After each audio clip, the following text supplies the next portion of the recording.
Good evening. I'm Marcus Reed with a breaking story developing in northern Nevada tonight. A fast-moving wildfire has erupted between Lake Tahoe and Reno, burning more than 35,000 acres of forest and leaving a path of destruction through one of the region's most ecologically rich corridors. Fire crews continue battling the blaze, but containment remains difficult due to dry conditions and shifting winds.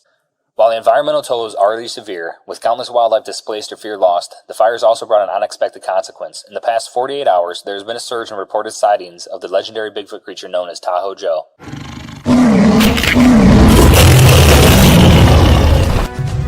The implications on this discovery for medicine are completely astronomical.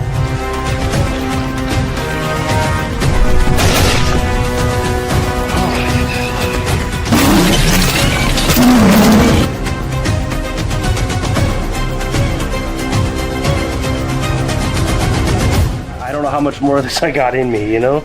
I'm not looking to make a Tahoe Joe 3 either. Really, who's gonna want to watch that?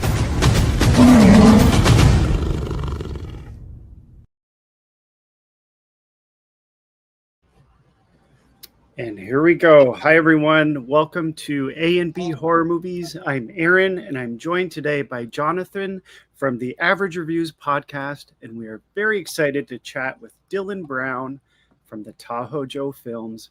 Dillon, welcome. Thanks, guys. Super excited to be here.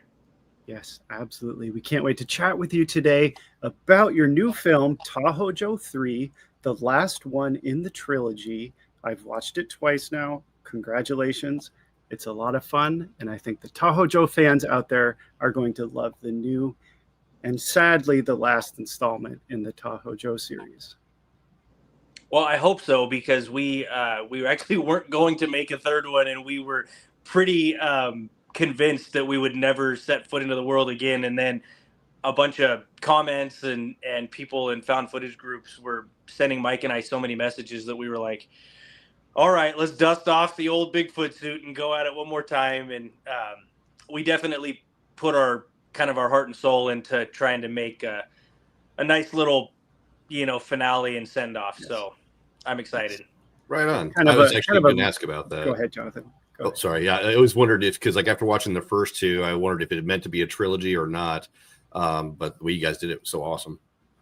Yeah, it was funny because I felt like with the second one that we had kind of come full circle, and it was, the story was told, and we thought, we did everything we set out to do. And it was funny because the second movie was sort of my aliens to alien to the first movie, where I knew that the first one we had sort of captured lightning in a bottle with our fans. The second one we were just well, let's just go bigger and have a cooler Bigfoot suit, some more action. And I had so much fun making that one. It was great. And then with part 3, we were Mike and I were okay, if we're going to do this, we have to find a way to keep it fresh. We can't just keep going into the woods over and over and over again. And even though my favorite movies of all time are Jurassic Park, but it's okay, guys, how many times are you going to keep going to the island where the dinosaurs Back to the island. Yeah. So we played with the King Kong idea in part 3. And I'm just, when we started chatting about it and the story started coming together, we're all right, let's do this. I think we've got the right story for this. And I mean, as you guys know, just having fun with it. I think it's the most fun of the 3 that we did for sure. Yeah, absolutely. There's more comedy in this one, and I think you and Michael Rock take center stage a little more with part 3. What can you say? Well, before we get to my first question, I just want to point out for those watching that you co-wrote and co-directed the Tahoe Joe films with Michael Rock, including Tahoe Joe 3, which is coming out very soon. For those who are fans of the Tahoe Joe films, what can they expect from part 3? And similarly, if anyone is watching who hasn't seen any of the Tahoe Joe films, what would you tell them about this series? So there's kind of a lot there to start with. But, yeah, no, it's good. With Tahoe Joe 3. You know me, I'm long-winded, so of course. I would say with part 3, what to expect is, like you said, definitely more humor this time. Some of the best advice I got was from a director, Rob Livings, who did Infrared and the Conjuring tapes. And Rob said, yes, if you're going to make a part 3, he's you have to just embrace that it's a part 3 to a Bigfoot series. And you have to go kind of outlandish and bonkers with it. And I was like, you know what, you're right. And I started thinking of a lot of part threes in different trilogies, and how the third movie was always kind of the one that really pushed the envelope. And, I didn't necessarily want to have it end up like Jaws 3 or something. I was hoping it'd be a little more like Dream Warriors, as far as the quality that we put out. But I would say, expect more humor. I think Mike and I's real friendship is probably on display the most in this movie versus, you can tell we knew each other in the other two, but this one we really, we didn't script anything like even at all. Like there was hardly even an outline most of the time when Mike and I were going back and forth. We were just basically riffing off one another, and it was so easy. And I just think that like how much fun we were having, I think translates to this movie. So I think that's just what I hope everybody takes away from it is it's not some serious thing. We don't have some message we're putting across. Like this is a turn your brain off, have a good time, eat some popcorn, and watch a low budget indie movie. Now, as far as getting anybody caught up, I do think the third one thankfully tells an isolated enough story that it almost you probably could watch it and sort of figure out what's going on, and still be entertained. But I would say, just for a little backstory, we came up with this idea that there's a local legend up here in the Reno Tahoe area of this Bigfoot, and he may or may not have been responsible for some disappearances. And myself as a filmmaker and my filmmaker buddy and ex-Green Beret Michael Rock go out and we investigate this stuff.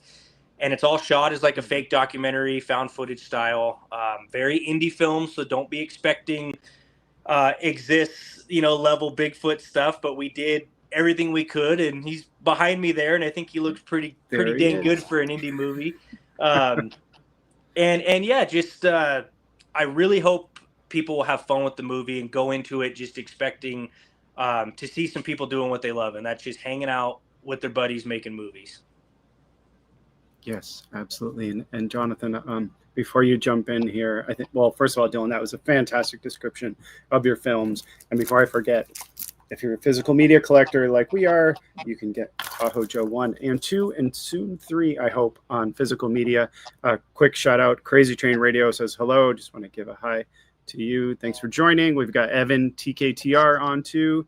Thanks for joining. And El Tenda's channel. Awesome that you guys are here. And Johnathan, I will let you ask a question. Oh man, I don't know. I'm really bad at the whole interview aspect of things. I've always just been one to comment after watching kind of stuff. But I do. I gotta say though, the way you talked about how the stuff between you and Mike's unscripted, I love that part. It was so natural. You had such a good rapport, and it felt so natural. And I think that was a really fantastic way to go about it versus how the relationship you guys had, between like 1 and 2. Because typically, like the found footage kind of documentarian kind of stuff's not really typically my thing.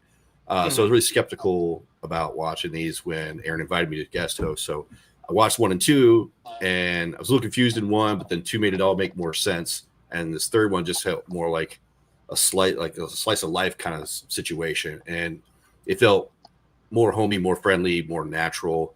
So I'm not sure if that's what you guys really go. It sounds like it's what you guys were going for, but the urban setting that you guys use, like, did you guys have encounter any kind of issues with trying to film in Reno and trying to coordinate all that? Yeah, there's always the fear when you're doing like an indie film, especially like shooting it very guerrilla style like we do, that we're gonna get the cops called, especially if it's like 10 o'clock at night and there's like a 6'7" Bigfoot running through like an alleyway. It's like, oh like boy, what's gonna happen? Yes. But thankfully, this production just came together really well. It's like because 1 and 2 had been out for a little while, and we kind of have like a really good rapport with other filmmakers, business owners, a lot of the Reno community, and they just kind of know that Mike and I are no nonsense with our movie stuff. Like, we don't just say, hey, we want to make something. Can we borrow your equipment, or can we use your property? And then it never gets finished, and we took all their time up doing stuff, and then we never put it out there. Like, we film, we're editing the same day that we're filming, and we're finishing movies, we're getting them out to distribution, and we move on to the next one. And I think a lot of people, because of that, wanted to get involved and help in any way they could. So like, you know, when we needed a business to shoot something, boom, they were on it. Like, oh, we would love to offer up our property for you guys. When we needed extras, you know, it was just like, boom, oh, I absolutely want to come along. Can I please, you know, help? Production assistance, like, it was just so easy, and it was such like a community effort. And I think that's probably what helps the film sort of have that feeling anyway, is I think because there was so much homegrown stuff going on, it was easier for Mike and I to act in the movie and not just direct the whole time. So we were juggling everything we've always juggled, but I think it just felt easier this time. And that is what's really cool about part 3 is it just is more of a story, I think, about friendship than it necessarily is about like conspiracy angles and all that stuff like the other 2 movies were. Mm-hmm. Mm-hmm. Right on. Yeah. Go ahead, John. Oh no, it's just commenting there. But considering how the relationship was with Tahoe Joe in the first 2, was it really meant to kind of shifting into that being the protector of Tahoe Joe? You know, it was kind of originally, I think we were going to go a little more horror related. And I mean, definitely for anybody that has seen the other movies, you know, Joe, he has his moments where he dispatches some people and stuff, but 3, he definitely has by far the highest body count. And so we knew we were going to go like the most Joe, you know, on screen, the most carnage, all that, but it didn't feel right to make like a full-blown evil monster movie. It felt more, you know, kind of in line to do the whole King Kong aspect of or even like one of my favorite found footage movies of all time was Cloverfield, and they make reference in there that I think it was J.J. Abrams or somebody in an interview was saying that the Cloverfield monster was really just like a baby of its species. So it was in this new area, it's confused, it's scared, immediately the military is trying to kill it. And so a lot of its destruction was, you know, accidental because of its size, and it didn't even know what it was doing. So we definitely wanted to play with that idea of Joe being in an area he wasn't really supposed to be, you know, out in circumstances really outside of his control, and where we kind of needed to say, what's our justification for getting involved this time? And, you know, the other times it was always documenting and trying to crack open some mysterious case. Well, it's like this time, it's almost like we owed it to him to try and, you know, help Joe go home, really. Yeah, there's so much more depth this time with Joe than we've got in the previous films. We start to see, I don't want to say the human side of him, but more of an emotional side to Tahoe Joe, if it's okay if I say that. He's not all monster, even though he looks like he is. He's not all monster. And it also seemed like you and Mike had a lot of fun filming this. So I'm glad to hear that you're saying it was a fun experience to do. Did you have to edit a lot out? Because you said it was unscripted, a lot of the conversation. Did you have a lot of footage to deal with making the final product? We definitely shot a ton. One of the ways that we go about our stuff is I hate saying cut as a director over and over and over again, because I feel like it throws me off because I'll get into a groove, especially if I'm behind the camera. But then it's like my actors, they also get into it because they're improvising so much. And once they start feeling it, I don't want to break that up because they don't have a script to go back to reset. They're in the moment. And so a lot of times I'll just run footage for 8-10 minutes, you know, and I'll pick the best stuff out of that, you know, and I won't necessarily just like yell cut. I'll just tell somebody like, hey, hold up real quick, we're going to run that again.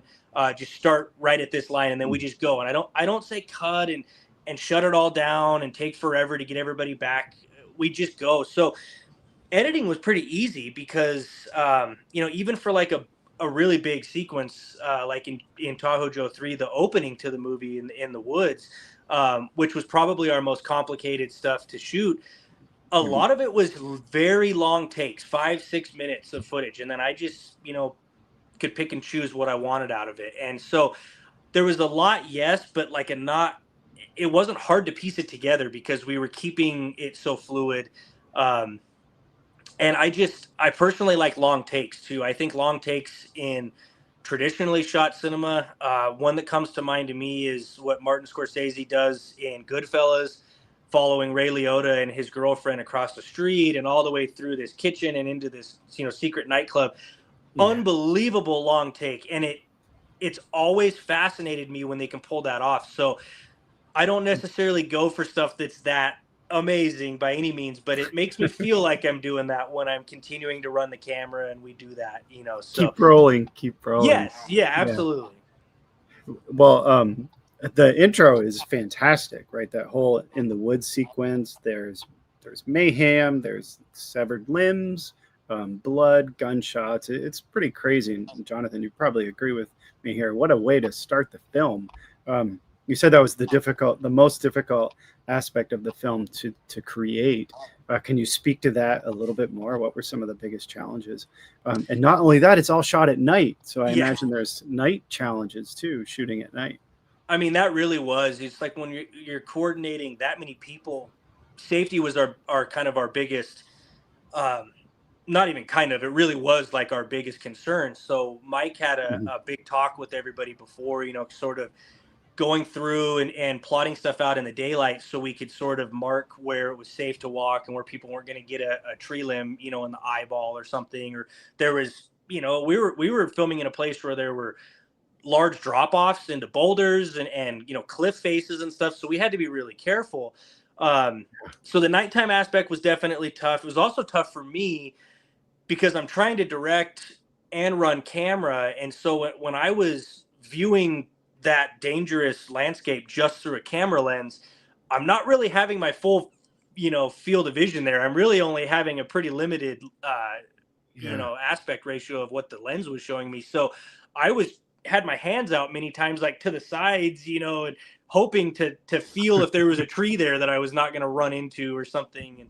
And, so that, and then as easy as it was to work with the huge group we had, it was still a large group of friends. So it was kind of like herding cats at times where everybody was so excited, but then it was like, oh my God, you all have to shut up.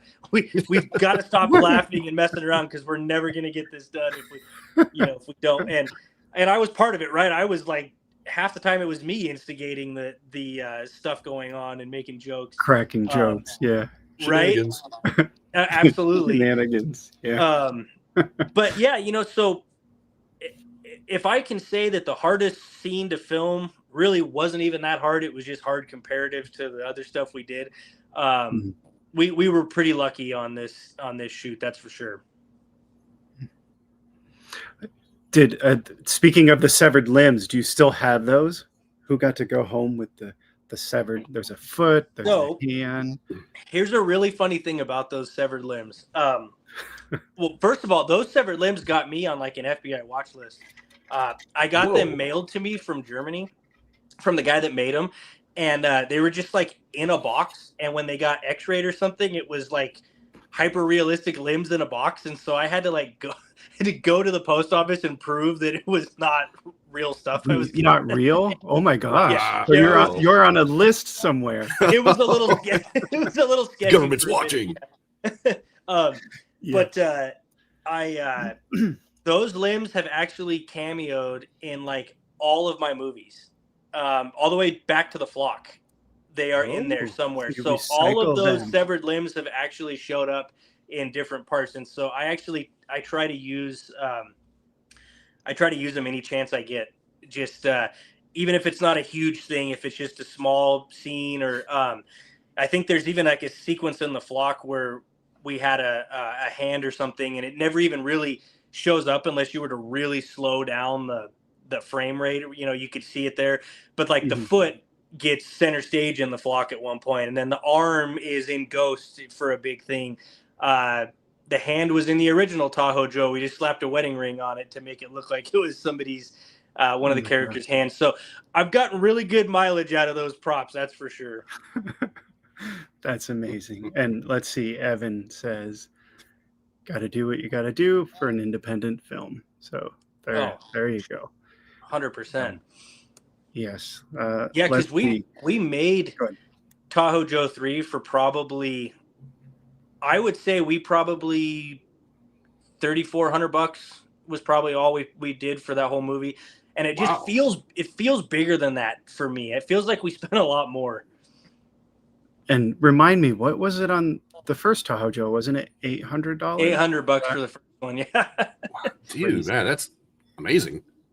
Yeah. So that's the one good thing with me and Mike, right? We always joke that Mike, being a ex-Green Beret, his entire training was making, do with what you have in the moment.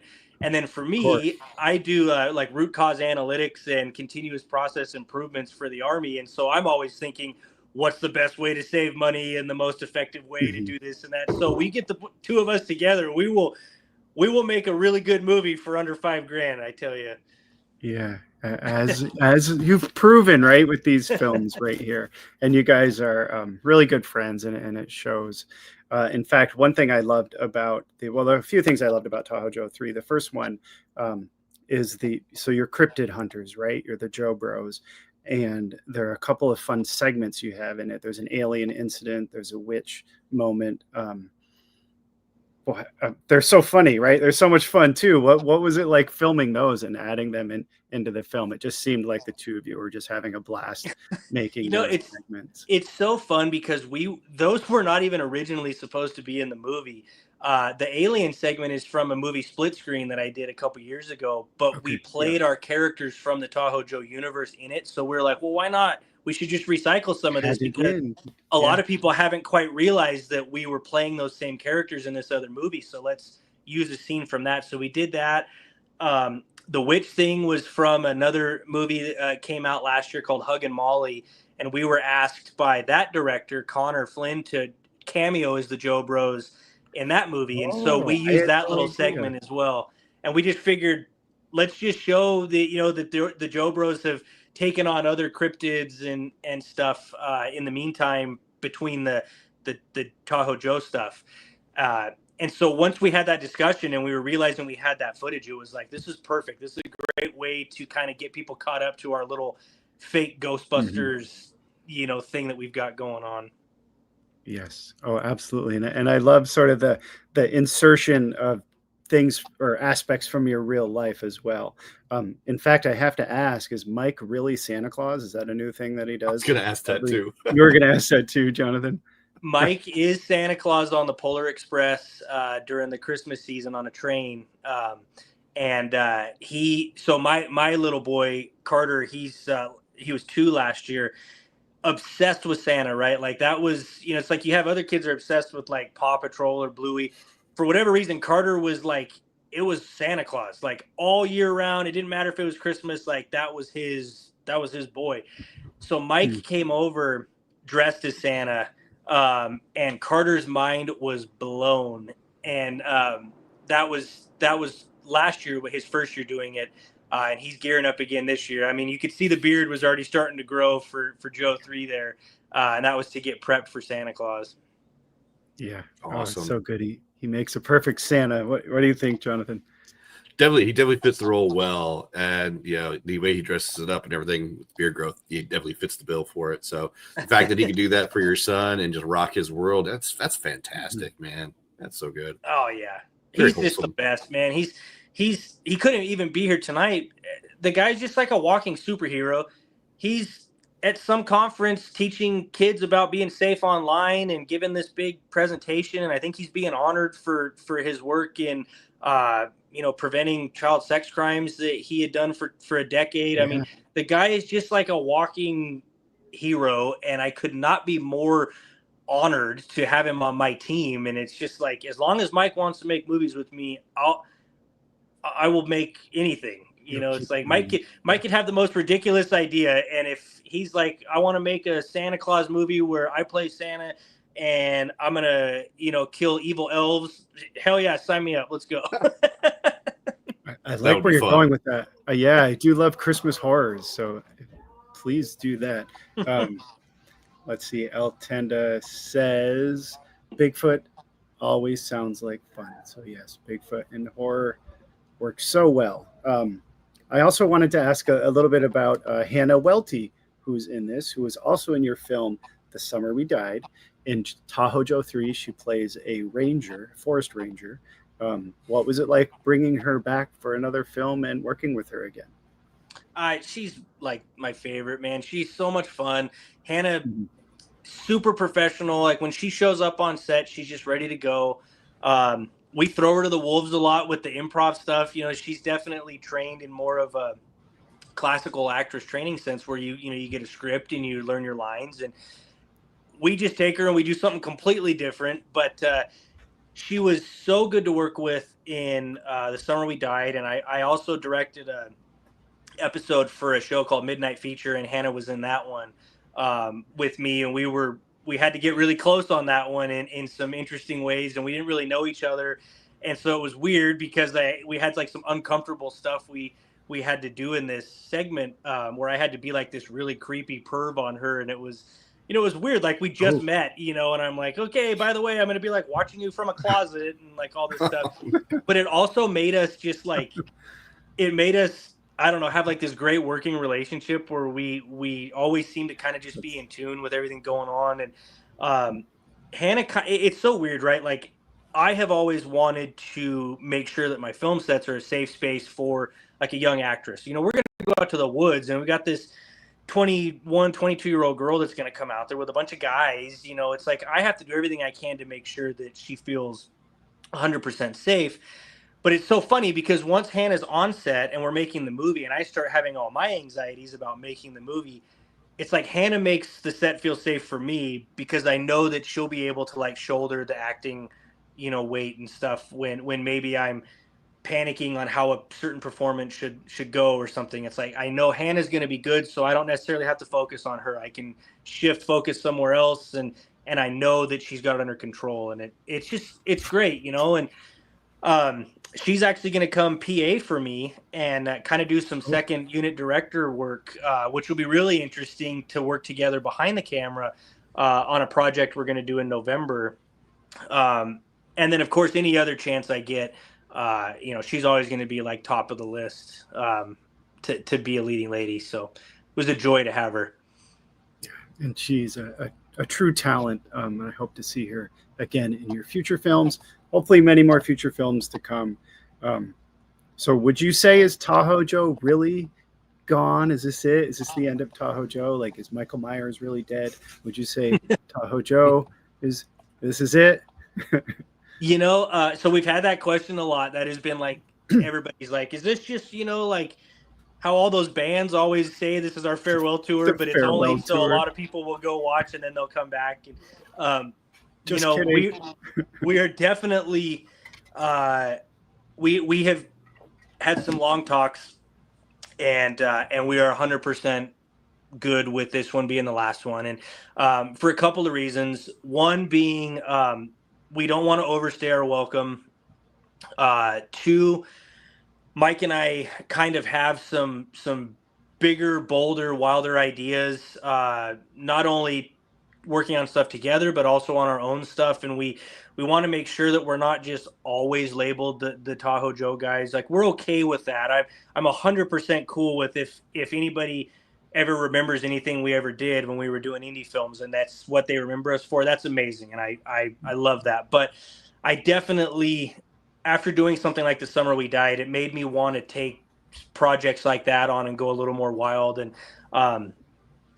we feel like we told the stories we want to tell in that universe. And I think we both want to push ourselves to do different things. So it's like Mike not necessarily playing just a version of himself, and me not just kind of being in my safe space of working in this Tahoe Joe universe. I want to go work on something that'll really challenge my work as a director, and not necessarily act so much. Now I say that, and then in the entire production of Tahoe Joe 3, I was actually filming a secret movie on the side that I am the main star of course, because I didn't have any money and I had to be in front of the camera.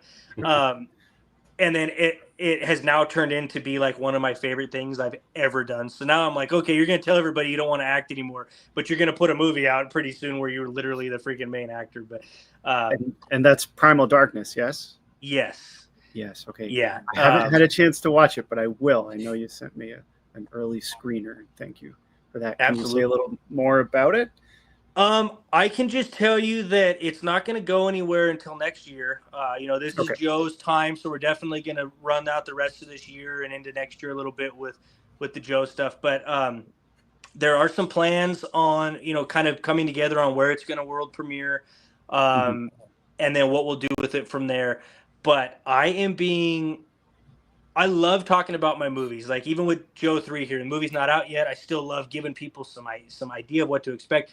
Primal Darkness is one that I am being as like tight-lipped as possible on, because I don't want anybody to have any idea where the movie ends up from how it starts to where it actually ends up. So I'm being very tight-lipped. Blind, and I will go in blind when I check it out. And I've got to say, I think it's really funny that you're saying Tahoe Joe. That's the end, and he's standing right behind you.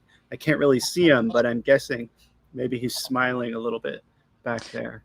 My wife says she swears she's all seen him over, move. right? Yeah. She said, "I swear I've seen him move," and I'm like, "Don't tell me that, because I don't want to be freaked out by him either." But my little guy loves that Joe's out here in the garage in the workspace. He comes out here all the time, and he likes to shake his hand, and so there's another reason why we're probably not going to. Well, not probably. Why we didn't want to go back to this thing too is this suit has just been put through hell, and it's kind of on display now, being held together by duct tape and bubble gum, and it wouldn't survive another shoot at all. And it would be really hard to recreate. He's got like a very iconic look, and so it would be tough to kind of recreate that same look. And I'm just not all about that. I'm good with our send off. Right on. Speaking of, right on indeed. Speaking of Tahoe Joe, 2 questions here. So, what sort of updates did you do for Tahoe Joe 3 to the costume? Assuming Tahoe Joe isn't real. And who plays Tahoe Joe who's behind the mask? I don't know if we've ever talked about that. So this is kind of fun, right? The guy who goes missing in the first movie, Toma Smith, that's Mike's cousin. Yes. Toma came back to play Tahoe Joe in part 2 for us. He's so big, he's so much bigger than me and Mike that we're like, it's perfect. He's a towering presence. So Toma came in and played Joe in part 2. And then in part 3, we didn't have Toma. He was on a work thing, and he lives all the way in Florida. We're out here in Nevada, so it's a long haul. So a couple of actors actually donned the suit for this one. Dale Slingland played him. Dale is a haunt actor at a big local haunt that's here in town, like a really high-end production too. They're a scary, scary haunt, and so Dale's done a lot of creature acting. So it was great to get him in the suit, and he didn't really need any direction. He kind of just knew how to get animalistic right off the bat, which was great. But I feel like Dale also did some things that I wasn't necessarily prepared for, and that's some of the stuff you do see when Joe kind of has that human side. A little of that was Dale on his own, which was really cool to see him bring that to it. And then one of my friends, Sean Cochran, played Joe for us in a scene when Dale couldn't be there. Sean being significantly smaller than Dale, though, we had to do all the shots like up, looking up, and a lot of forced perspective stuff to kind of make it work. And then some of the up close shots of Joe, like just the face stuff biting at the camera, is actually me wearing the mask and filming to get B-roll stuff. And then Mike's son, Christian, plays Joe in a sequence too for us when we needed it really quickly. So, you know what? Now that I think about it, I think even Mike jumped in the suit at one point when we needed it too. So a lot of people brought him to life in part 3. Multiple folks brought Joe to play. I love that. And I have to say, that reminded me when I talked with Michael Rock about Ruck March. He did have a little stuffed Tahoe Joe behind him, and it fell off the shelf while we were recording. Oh, that little Joe is in the movie. It was like the little Joe in the movie. Yes. Yeah. Oh man, Johnathan, I'm doing all the talking here. Do you want to jump in with anything? Yeah, I mean, I'm curious though, like with the way you guys include aspects of your personal life in the film, do your families push to be more involved, to be characters in the film, or just to be involved in the process? You know, it's funny, like on Mike's side, I don't even know if they have a choice. I think Mike's just like, come on, you're going to be in it. And his boys are like, all right. And it's so funny. I have wanted to get my wife in front of the camera since I started this, and because like to me, she's just this phenomenally beautiful, perfect human being, and I'm like, I want to show you off. You're my God, I'm punching so above my weight right now, and I want everybody to see it. But she's like total former emo chick in high school, and she's like, no, I don't want in. Wants nothing to do with the camera whatsoever. And so I haven't really forced the issue, but when people see Joe 3, they'll see that I do have my little guy Carter is in it for a second, and I did sneak in a quick little clip of my wife in there really fast, just from a New Year's Eve video that we had. So yeah, it's just funny, right? Like Mike's family, they're all down. They're like, hell yeah, let's go. And then mine's like, I don't know. I think you should just have fun, and maybe you should just cast somebody to be your wife because I don't really want to be in it. And I'm just like, no, it's more fun if you'd be in it, but it is what it is. Yeah. Okay. Also, there was one scene in there where a guy comes up to the car and is like, "Did you see that big black bear?" For a second there, I swear to God, I almost thought it was comedian Bert Kreischer. And I had to take another look and okay, no, that's not him. Have you guys ever tried to reach out to any other people to be particular cameos for anything?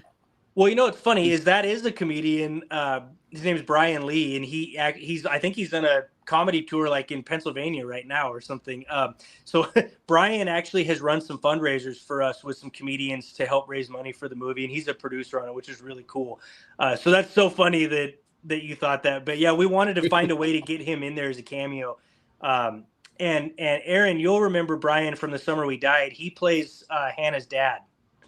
Oh yeah! Oh my God! I didn't even recognize him in Tahoe. Yeah, very strict, and he's like, what are you doing out here? There's a killer on the loose, right? So it was really cool to bring him back. But for Joe 2, we actually do have some horror royalty in there, if you want to say.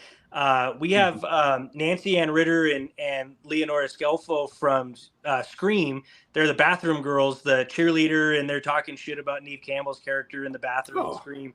And so they're in Tahoe Joe 2 in the beginning as influencers, talking about hiking and hearing creepy things in the woods when they were up at the lake one time. And then for part 3, there was some chatter. We were kind of thinking maybe we would reach out to a couple of different folks, but when we started realizing where could we best kind of allocate the funding that we had, it was really we need to just put it all into props and the Joe thing. But one thing we got to do that was really cool was 2 of my favorite horror influencers that have some great accounts and make some great content, Ian Van Gool and Colby Does Horror, from TikTok and Instagram. They actually came here from Pittsburgh and from Chicago, all the way out this way to be in the movie, and they're pretty prominent roles as some bad guys. So that was really fun for me to get to have some guys I followed their accounts forever, and I was always listening to their movie reviews, and so it was awesome to get to have them be a part of my movie. Yeah. Oh, I love that, and I recognized them right off. I thought it was fantastic that they got to have a part in your film. They must have been thrilled. And speaking of which, there's also a real horror store in it. I believe it's a real horror store. The Terror Shop of Horror, owned by Timothy Brandcamp. Is that correct? Yeah. Yeah. Terror Nevada is what it's called. Okay.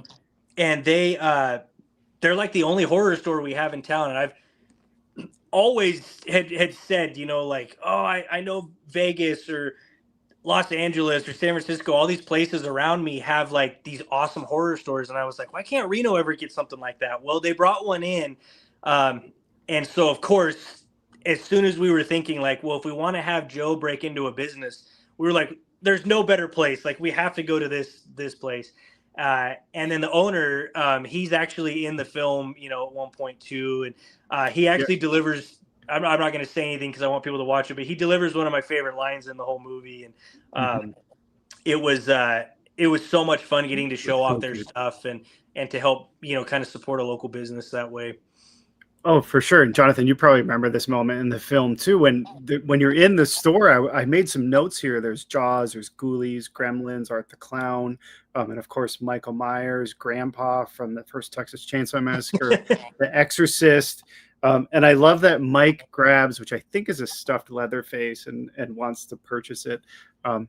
That's actually that's the Joe stuffy. Oh, it was the Joe. Okay, I thought it was a Sasquatch. I wasn't sure. I was like, okay, I was wrong. I Sasquatch. wasn't sure. Yeah, I wasn't sure. I love that part. But the whole time I'm thinking, man, I want to go to this store. There's so many collectibles I would like to purchase. Let's see. Well, congratulations on Tahoe Joe 3. Congratulations on all the Tahoe Joe films. I know this was in the trailer that I started with, but for those who maybe joined after that, can you say where they can watch Tahoe Joe 3? Where and when? Yeah, so Tahoe Joe 3 will drop exclusively on Found TV. It's a found footage only, kind of found footage and mockumentary horror films. It's an app. It's available everywhere, Roku, Fire Stick, and any kind of smart device has the app. So Tahoe Joe 3 is going to drop there first on October 1st as a rental. And then it'll play for a little while. It will go to, Tubi and Roku channel and all the other places that the other films are. But we wanted to do an exclusive thing with Found with Louie and Monica over there because they've been huge supporters of ours. The Tahoe Joe Ultimate Cut, which is where we took part 1 and 2 and kind of blended it into like a long 2.5-hour supercut movie, is on Found as well.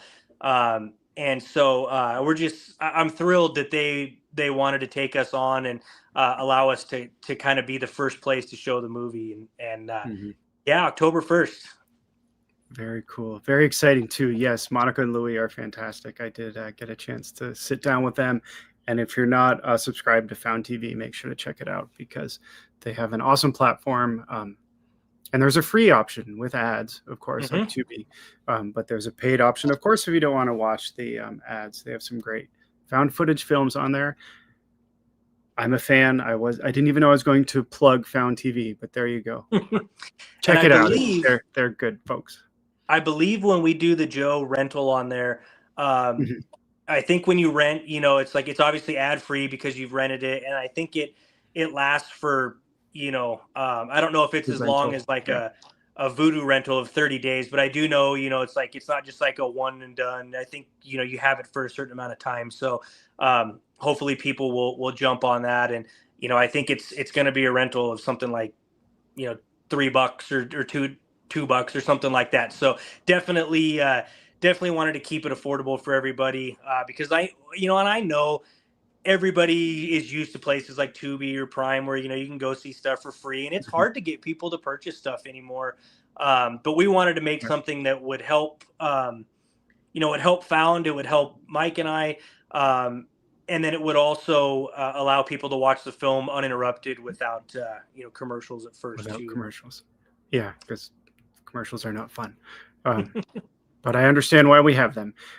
Let's see. So we also thought we could talk about, other than Tahoe Joe films, what are some of your favorite creature features? And Jonathan and I have thought about some to add to the list as well. You want me to go first? Yeah. What's one that comes to mind? Which one did you think about first? Deep Rising. Deep Rising it was like my favorite childhood monster movie. Obviously I like Jaws and all that stuff. That's like my favorite horror movie of all time. But Deep Rising was just like Steven Sommers on this CGI bloated nightmare fuel of this giant squid monster that takes over a cruise ship. And it's got Treat Williams being all badass. And oh my God. And I still watch that movie all the time. And I love the creature design in that movie so much. Oh, it's so good. Who else is in that one? Jonathan, have you seen Deep Rising? I have not. I have a copy of it somewhere.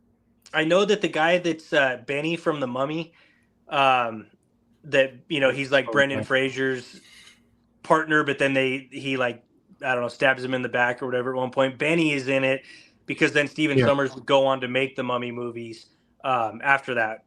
So I always thought that was interesting that he worked with him first in Deep Rising before he went and cast him in The Mummy. Cool. Yeah, coolest, that's a great film. Yes. coolest creature design for me as far as like a final reveal, because you keep seeing pieces of it, and then when you finally see the whole thing, it's just like, whoa, I was not expecting that. So That's so good.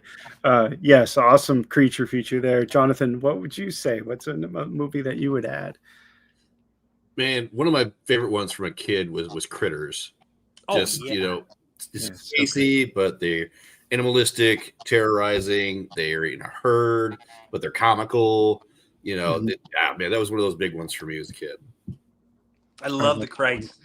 Yeah, the Krites, yes, and they take on the rock star, right? The music video, and yeah, that's a great one. I actually had that one on my list as well. And Critters 2 is a lot of fun. It kind of has. It's my favorite one.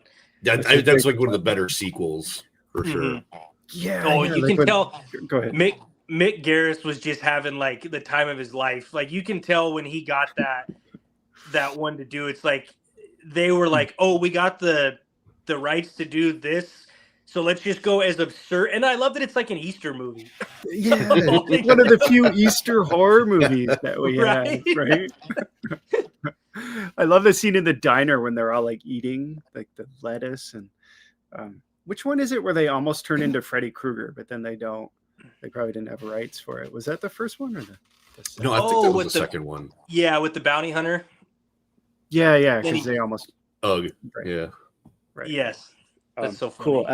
And Critters was on my list too, but let me see. I've got Humanoids from the Deep from 1980. Oh yeah, the sea monsters, and then it turns out they just want to have babies. Yeah, they're a little handsy, aren't they? They are. Yeah. What an ending in that one, right? The whole like birth scene. Roger Corman. God. Yeah. So Humanoids from the Deep is what I wanted to throw in. I do love those suits. Those are awesome. I think actually in Joe 3 in that horror store, I think they have a Humanoids from the Deep mask hanging up on the wall somewhere in there. I don't know if it ended up on camera, but I'm pretty sure he had one in there. Cool. Another one I was thinking of that I wanted to throw out was the Relic. I love that creature so much. Mm-hmm.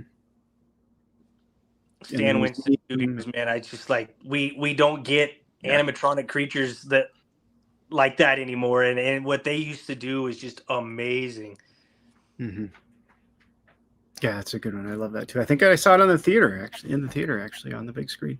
I haven't watched it in a few years though, to be honest. It still holds up really well. Like just like anything, there's some CGI scenes where you're like, oh boy, that feels very 1996, but there's so many shots are actual puppetry and animatronics that it totally makes up for it.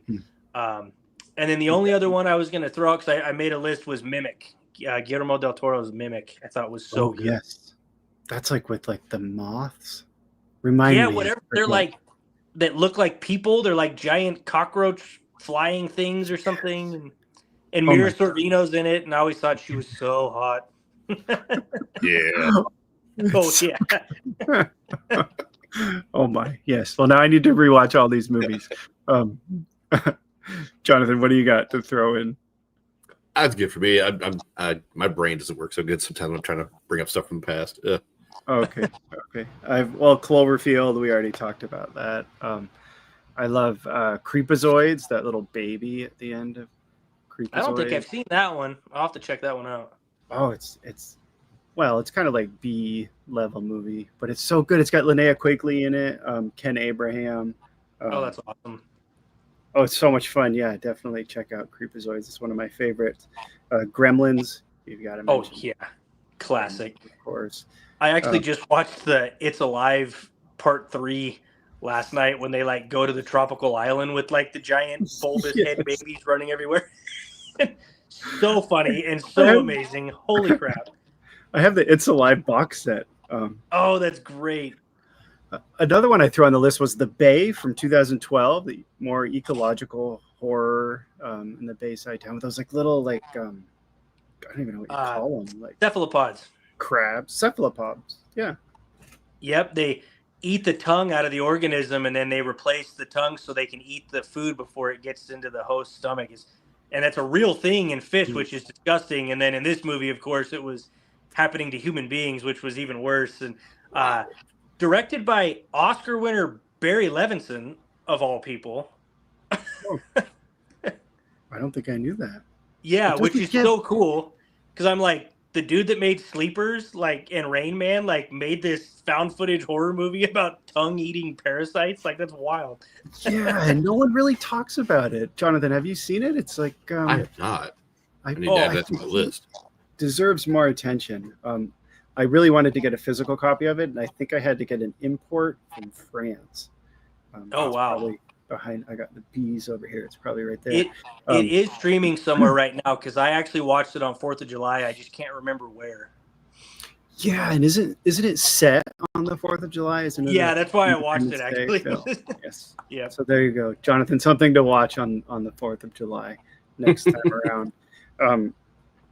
I don't know, Dillon. Do you have any more creature features that you wanted to mention? I just have. Oh one. Gosh, I could do this all day. We could go on and on. Yes. I would just rapid fire like A Quiet Place, Carnosaur, The Host, Bong Joon-ho's or however his name. The Host is amazing. So good. Yeah. And then I was always a giant fan of The Fly. Of course. Yeah. And Q, the winged serpent, comes to mind. I put together like a double feature with Grizzly from 1976 and the Cocaine Bear. I thought that would make you go. Fun double feature if you're looking for some killer bears. Let's see. Well, Dillon, this has been absolutely amazing. Thank you for chatting with us. And as I said before we started, before we went live, we were going to do a this or that segment. So you've done this a few times. You know the drill. We ask you two things. You pick one or the other. It's usually kind of fun, and in most cases, there's no right or wrong answer. So the first one, I tried to keep it kind of creature feature themed. Okay. Arachnophobia from 1990 or Eight-Legged Freaks from 2002. Arachnophobia, hands down. Frank Marshall, Jeff Daniels, amazing comedy horror movie with the greatest exterminator of all time in John Goodman. Yeah, buddy. Yes.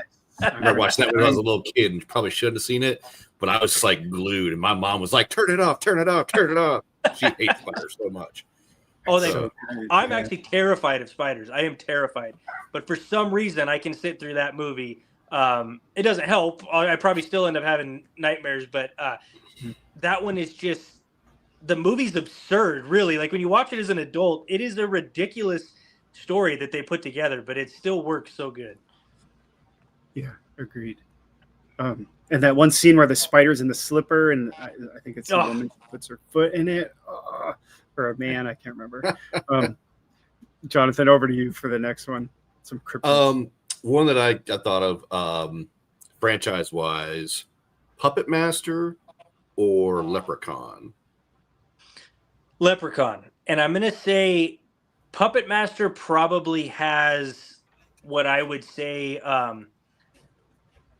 better world building and like a better theme throughout, because Leprechaun got so like disjointed with all of a sudden it going like Leprechaun back to the hood and Leprechaun in space. But Warwick Davis is so fun in the role that I feel like he's just having so much fun that when they put those movies on, I'm just cracking up the whole time. And the first one, actually, of all the things to scare me as a little kid, it was the trailer for the first Leprechaun movie that had me more scared than like anything I had ever seen. And I don't know why, but there was just something about a little creepy human that was the same size as me when I was 6 or 7 years old or whatever, that just terrified me, so it took me a long time to actually watch the first movie because of the freaking trailer scare. Wow. Okay. And it's so goofy, right? And not really scary. Okay. So some cryptids here, Mothman or Frogman? So I'm going to say Mothman because I didn't know anything about Frogman until until the movie came out, which I love. I love the movie, the found footage Frogman that came out. I got to show Tahoe Joe 2 at the same festival right before Frogman played, so we shared the same day at the festival, and it was so much fun. Anthony is the sweetest, kindest director, and it was so cool. So big respects to the frog, right? But Mothman is terrifying to me because it is the most mysterious cryptid to me of all of them. There's so much lore that I don't really know what the heck's going on. It's all this psychological stuff, this foreboding, predicting disasters, or that's where people see it. I don't know.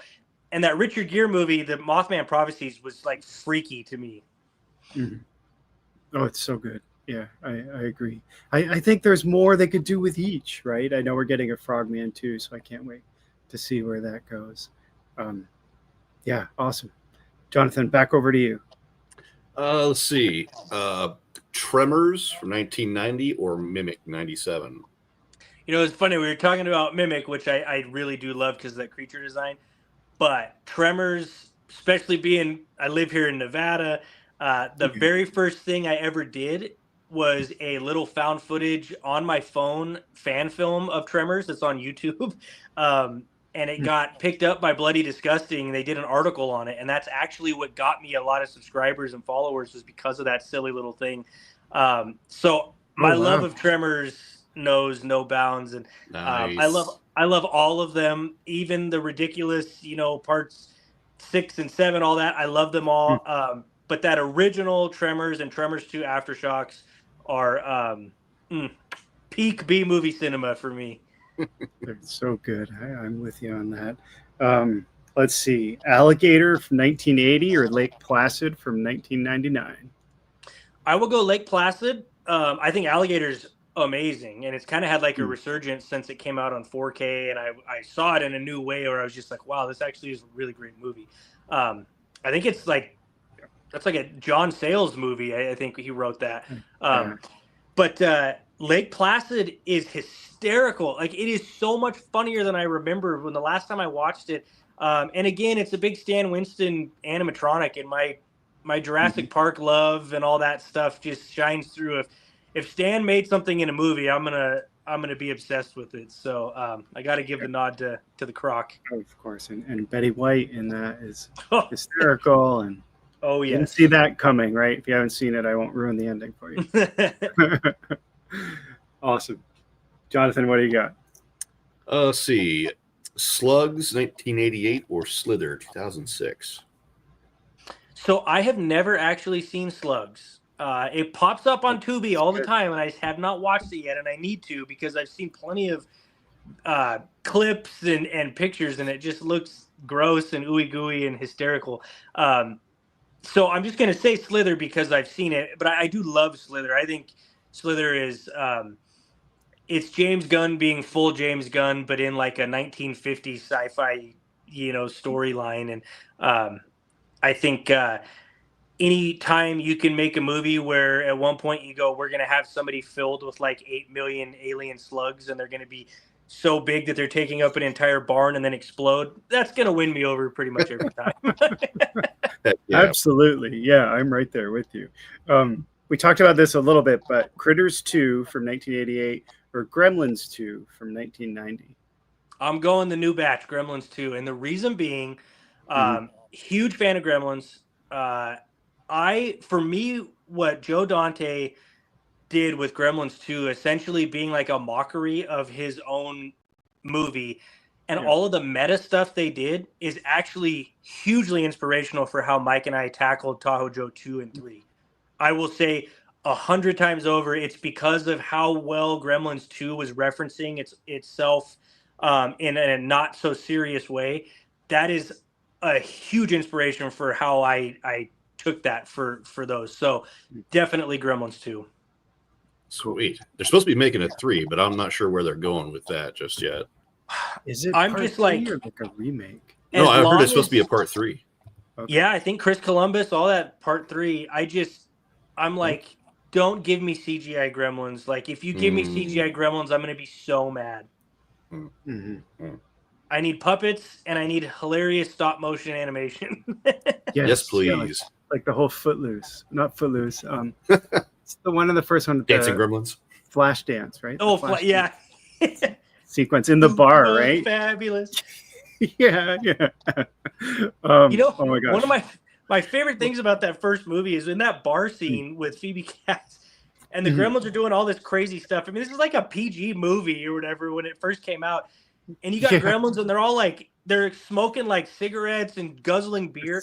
And then at one point, there's like a horrifying one that randomly is in there with a ski mask on, and it just has a loaded pistol, and it's just like shooting at her. It's like, what the hell? Quite the party. Good times. Good memories. Watching it as an adult, I'm like, why is the Phoebe Cates character still serving them all? Right? I know. Been in bars and she's by herself too. You're like cut off, right? She's by herself in a bar. She's like 18 years old, right? She's a high school student. Very plausible. Oh my gosh! Is it? I think it's Johnathan. Is it your turn or mine? I lost track. Let's see. Killers POV found footage or pandemic zombie outbreak found footage. I go like POV killer stuff. The remake of Maniac being done in a POV with Elijah Wood. I don't know if you guys have ever seen that. Frank Calhoun, I think is his name, or something like that. I think so. I think that's his name that directed it. Such a creepy thing for me to put the audience in the shoes of the killer, because like that's who you don't want to be following. And then the fact that you watch an entire movie from that perspective, it felt so wrong and icky, and but then you like find yourself not wanting him to get caught too, which is like weird, and it makes you have this really weird moral dilemma. And so I'll pick that route. That's great. And some of the most jarring moments in that movie is when you see his reflection. You're like, oh my God, that's him. Yeah, yikes. That's a good one. Not an easy watch though. No. Okay. Aliens 1986, so the sequel, or Terminator 2 from 1991. Oh, that's so evil to do to me. I'm going to pick Aliens because I watched it. I've watched it 1,000 times.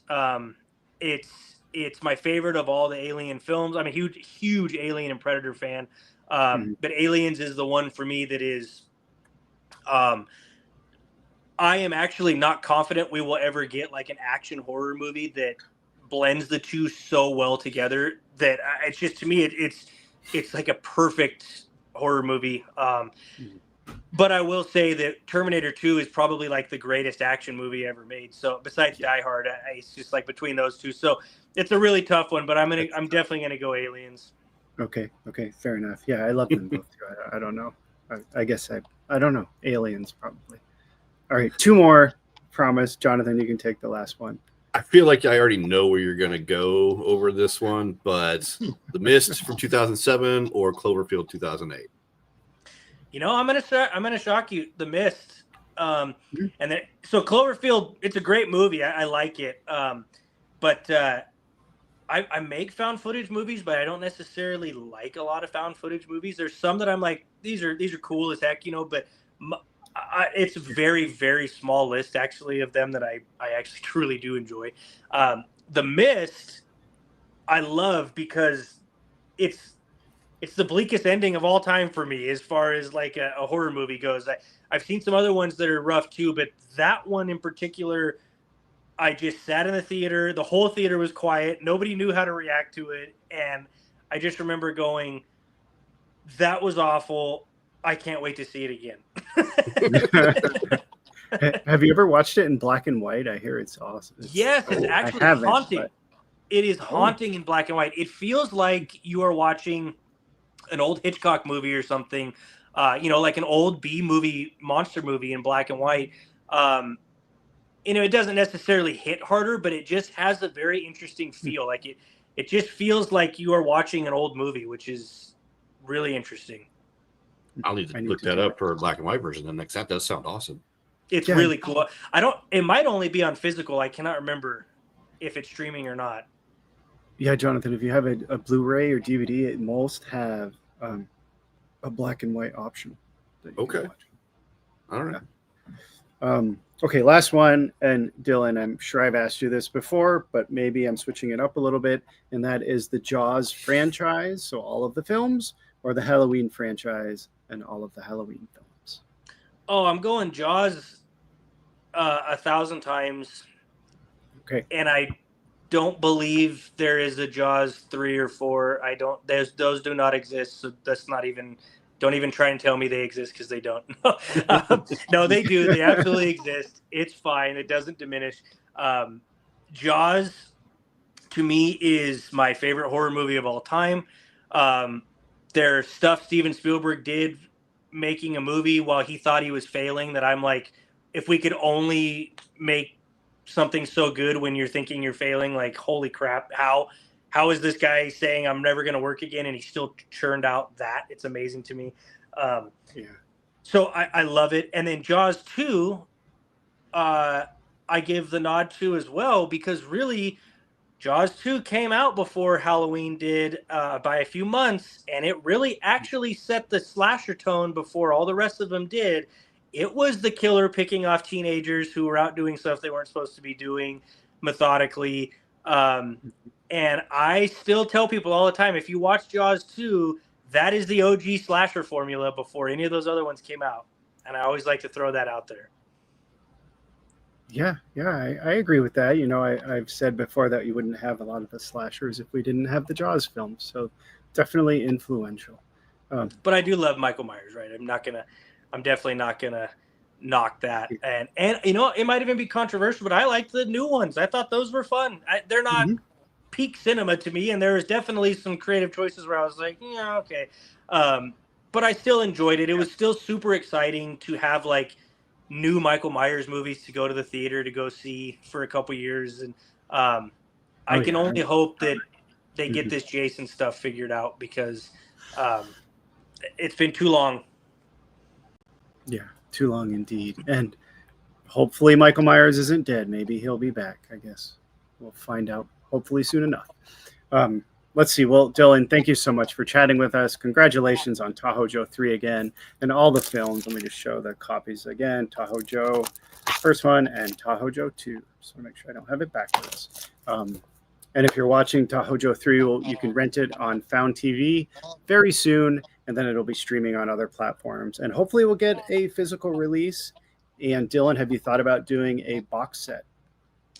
If I can find somebody that can manufacture that, I would love to. The physical media collector in me would love to do that. It will be, on its own at least, for sure. There will absolutely be a physical media release of Part 3. But if I can find a way to get all three of them packaged together, I would love to do that. Okay. Well, fingers crossed. I hope so. If at least I will buy a copy of Tahoe Joe 3 to complete the trilogy and add it to my collection. Well, if you guys know anybody that produces movies and manufactures stuff, just let me know and I'll chat with them. So I can send you a few suggestions if you come to mind. We can talk offline.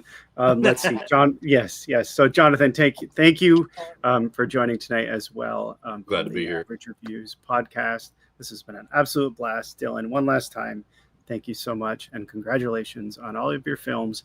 And I can't wait to see what's to come. Thank you guys. I had so much fun tonight. I really appreciate it. Awesome. Of course. All right. Bye, everyone.